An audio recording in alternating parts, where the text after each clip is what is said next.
semuanya, perkenalkan nama saya Siftiani Turi Rahma dari Program Studi Pendidikan Sosiologi 2023. Di sini saya dari pengamat sosial Universitas Negeri Jakarta ingin membuat video tentang analisis kasus fenomena tawuran yang sedang terjadi di Kota Bogor.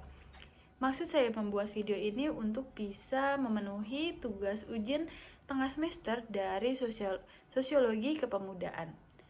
Nah, langsung saja kita masuk ke materinya.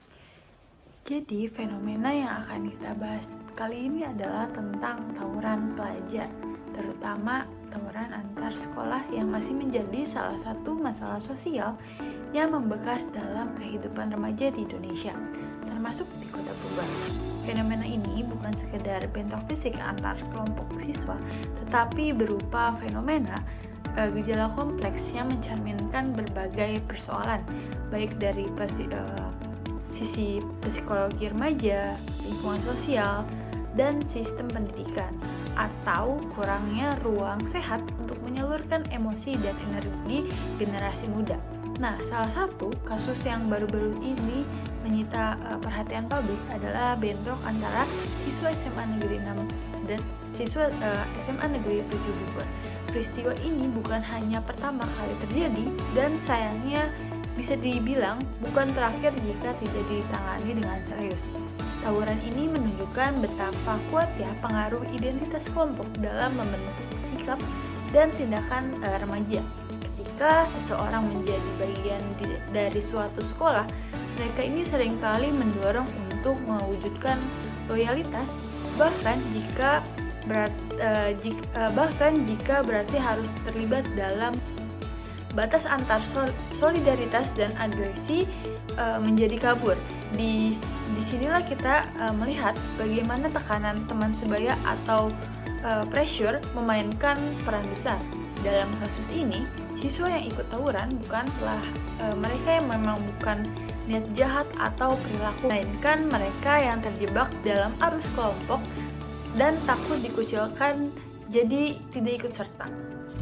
Nah, fenomena dalam siswa SMA Negeri 6 dan SMA Negeri 7 Bogor ini memperlihatkan bahwa persaingan antara sekolah yang seharusnya sehat dalam bidang pendidikan atau akademik dan juga olahraga justru bergeser menjadi persekutu yang deduktif, yang dimana beberapa sumber menyebutkan bahwa akar dari konflik ini berasal dari ejekan di media sosial, saling menyindir yang semakin memanas dan akhirnya mengarah pada pertemuan fisik dan hal ini menjadi gambaran bagaimana media sosial ini yang seharusnya menjadi sarana komunikasi dan ekspresi diri justru menjadi pemicu konflik akibat kurangnya literasi digital dan kemampuan mengelola emosi.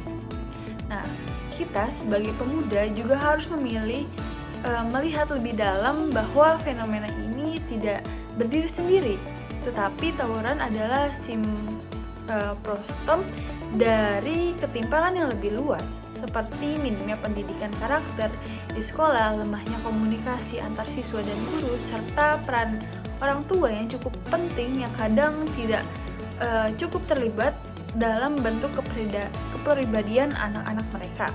Nah, sekolah juga seringkali terfokus pada capaian akademik, nilai ujian, dan prestasi lahirnya. Namun, kurang dalam bimbingan kedewasaan emosional dan kemampuan menyelesaikan konflik secara damai. Di Kota Bogor ini, di mana dinamika perkotaan yang kian padat, tekanan hidup di kalangan kelas menengah ke bawah, serta kurangnya ruang publik yang aman dan produktif untuk remaja semakin memperparah situasi ini yang mengakibatkan banyaknya fenomena tawuran ini sering terjadi. Tidak sedikit dari para pelajar yang menjadikan jalan sebagai tempat pelampiasan emosi dan untuk ujuk kekuatan. Ditambah lagi budaya diwariskan dari generasi ke generasi melalui cerita-cerita senior kepada junior turut mengabadikan siklus ini. Nah, ada kebanggaan semu yang dilekatkan dengan menjadi jagoan sekolah atau pencapaian yang dipatut dihormati. Nah, dalam kasus ini Namun paling memperhatinkan adalah ketika kita menyampaikan bahwa sebagian dari mereka ini yang terlibat tawuran sebenarnya mencari jati diri mereka dan pengakuan bahwa dalam usia remaja ini pencarian identitas adalah hal yang sangat wajar, yang dimana ketika proses difasilitas dengan baik, maka mereka akan mencari makna dan pembenaran di tempat yang salah. Tawuran ini kemudian menjadi semacam ritus atau peralihan, sebuah cara untuk membuktikan bahwa mereka ada, bahwa mereka berani, meskipun membayar mahal dengan luka, trauma, bahkan kehilangan nyawa. Pemerintahan daerah, dinas pendidikan, dan aparat keamanan tentu memiliki tanggung jawab untuk bisa menanggulangi hal ini, yang dimana patroli polisi, pengawasan sekolah, dan razia senjata tajam hanyalah solusi jangka pendek. Yang dibutuhkan adalah pendekatan sistematis yang menyentuh akar masalah tersebut. Nah, program konseling intens atau kegiatan yang sering dilakukan di sekolah ini tentunya memperdaya organisasi untuk siswa itu melakukan hal-hal yang positif, dan keterlibatan aktif komunitas lokal bisa menjadi jalan keluar yang lebih berkelanjutan.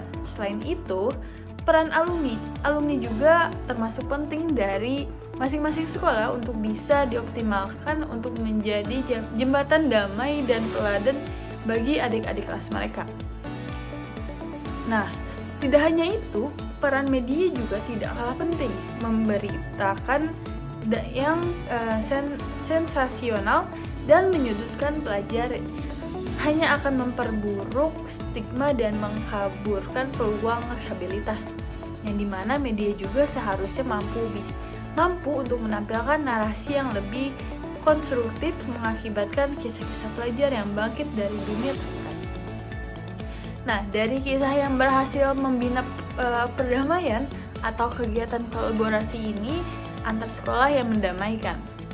Pada fenomena tawuran antar SMA 6 dan SMA 7 Bogor ini bisa menjadi titik balik jika semua pihak mau melihatnya sebagai cermin bahwa ada sistem yang perlu dibenahi, bahwa ini bukan hanya soal dua sekolah yang saling serang, namun soal bagaimana kita sebagai masyarakat untuk mendidik generasi muda. Apakah hanya akan menghakimi atau mulai bertanya dengan apa yang bisa kita lakukan agar mereka merasa dihargai tanpa harus berkelahi. Dan pada akhirnya setiap anak memiliki potensi, bukan hanya penjahat, mereka adalah remaja yang sedang tumbuh dan mencari tempat dunia yang sering kali kelas dan membingungkan. Saat ini kita membuka ruang dialog, pembinaan kepercayaan, dan memperancang lingkungan pendidikan yang bukan hanya mendidik otak, tetapi juga hati. Pada kasus fenomena ini mengajarkan kita bahwa sebagai generasi penerus atau generasi muda selanjutnya, kita harus bisa yang namanya menjaga dan mendidik generasi seterusnya, atau kita harus bisa untuk mengajarkan kepada generasi berikutnya dalam hal-hal baik. Baik, segitu saja penjelasan tentang fenomena yang sedang terjadi di Kota Bogor ini. Semoga dengan adanya fenomena yang telah terjadi ini tidak akan menjadi keberlanjutan untuk berikutnya, entah di sekolah ini bahkan di sekolah lainnya, menjadikan pembelajaran bagi semua orang bahwa semua hal tidak dan sekian dari saya, Safety Anetria Rahma.